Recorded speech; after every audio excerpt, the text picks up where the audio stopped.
Hello, this video is Chapter 9, Examples for Principles of Accounting 1. In Chapter 9, we're talking about short-term liabilities. So the first example that we have is about notes payable. So we have a company, Sylvester Systems, that has borrowed $110,000 cash on May 15th by signing a 60-day 12% note. So the first question it asks is, on what days does this note mature? Because it's a 60-day note that was signed on May 15th, it matures 60 days from May 15th. So the first thing we have to do is remember that there are 31 days in May and 30 days in June. So when we're looking to so if we go 60 days from May 15th, the maturity date is July 14th. The next thing we want to do is prepare the entries to record issuance of the note and the note at maturity. So at May 15th, we receive cash of $110,000, and then we have a note payable of $110,000. On July 14th, we are going to pay the note payable. So we're going to remove the note payable from our books.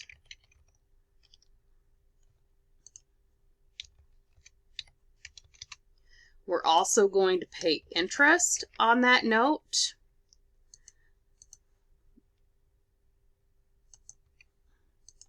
So how much interest? It is $110,000. So our note is $110,000 times 12%. And then it's 60 days. So remember, we want to take 60 divided by 360. And remember to put parentheses around that so you get the correct amount of interest expense.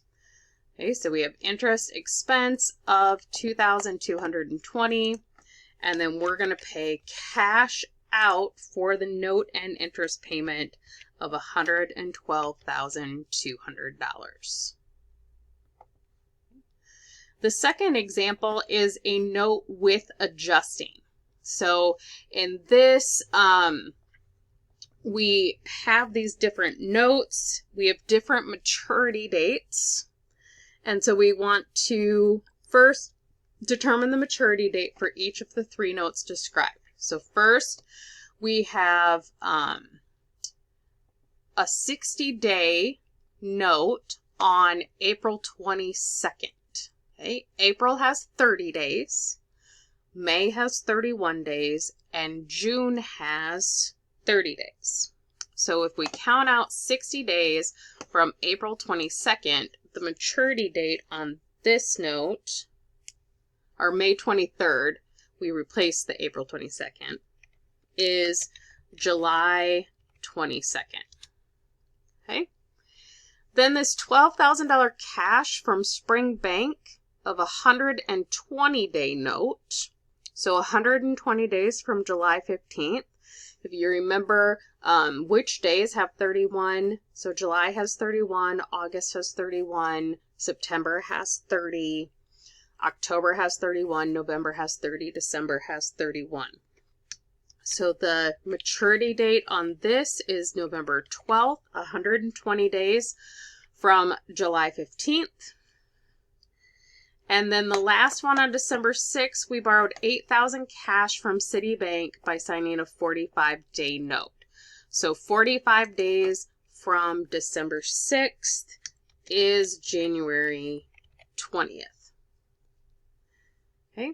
Then we want to determine the interest due at maturity for each of the three notes, assuming a 360-day year.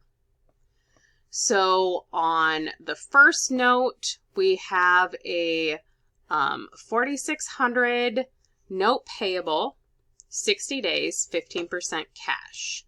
So we're going to take $4,600 times 15% times 60 divided by 360. So interest is principal times rate, what's the interest rate, times time.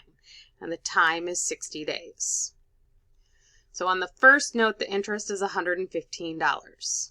Second, we have the 120-day note at 10%. So $12,000 is the amount of the note. The rate or the interest is 10%. And then we have 120 days out of 360. So our interest payment is $400. So this last note is a 45-day note. So we have $8,000 times 9% interest times 45 divided by 360. Okay, so we owe $90 interest on that note. Okay, number 3, we want to know what's the interest expense recorded in the adjusting entry at the end of the year. So we want to know how many days it is from December 6th to December 31st when we have that adjusting entry. So the entire loan is 45 days and it's 25 days from December 6th to December 31st. So if we take this $90 times 25 days out of 45,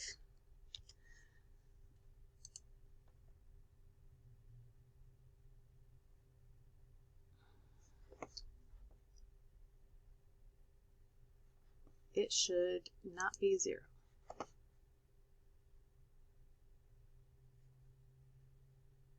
Oh, it's 20.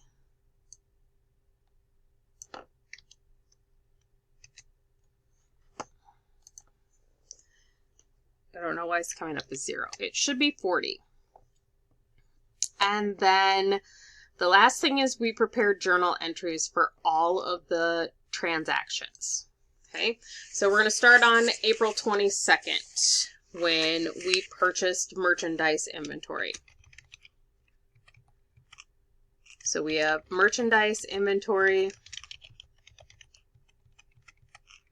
and for $5,000.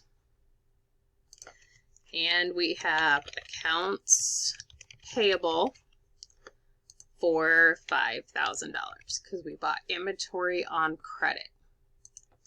On May 23rd, we turned that into a notes payable. So we need to have, and this is accounts payable Fox Pro. So we keep our accounts separate. So we're going to reverse the accounts payable for Fox Pro of $5,000. And then we paid, it says we paid cash of $400, and then we're going to have a note payable of $4,600. So we paid cash out of $400, and then we have a note payable, Fox Pro, of $4,600. Our next entry is July 15th. So we received cash of $12,000 and we took out a note payable from Spring Bank for $12,000. Then on July 22nd, we're going to pay the amount due to Fox Pro plus the interest. So now it's July 22nd. That's the maturity date of our note. So we have the note payable to Fox Pro of $4,600. We have our interest expense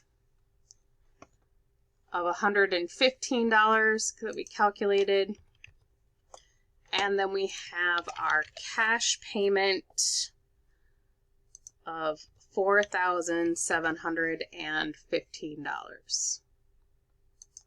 Our next entry is on November 12th when we pay the amount due. So November 12th, we're going to pay the note payable to the bank of $12,000 plus the interest expense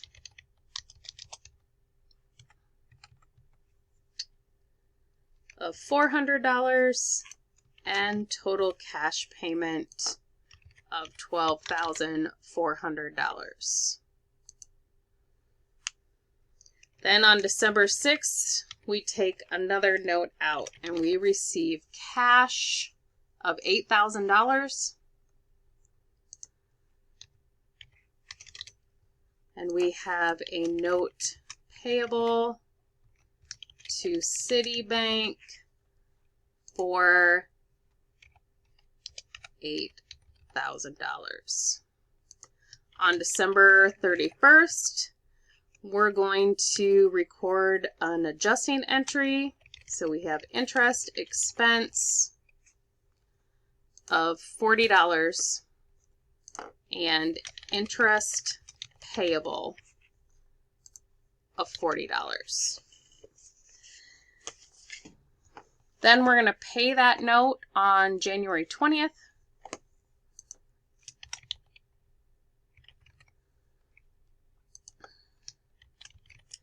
We're going to pay the note payable to Citibank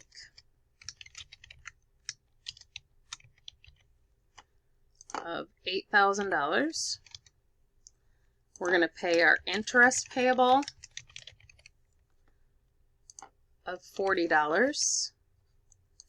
The interest expense that's remaining, so the other $50, because the total interest expense on that was, and then we're going to have our cash, $8,090. Okay. Our next video, we will start with the payroll example.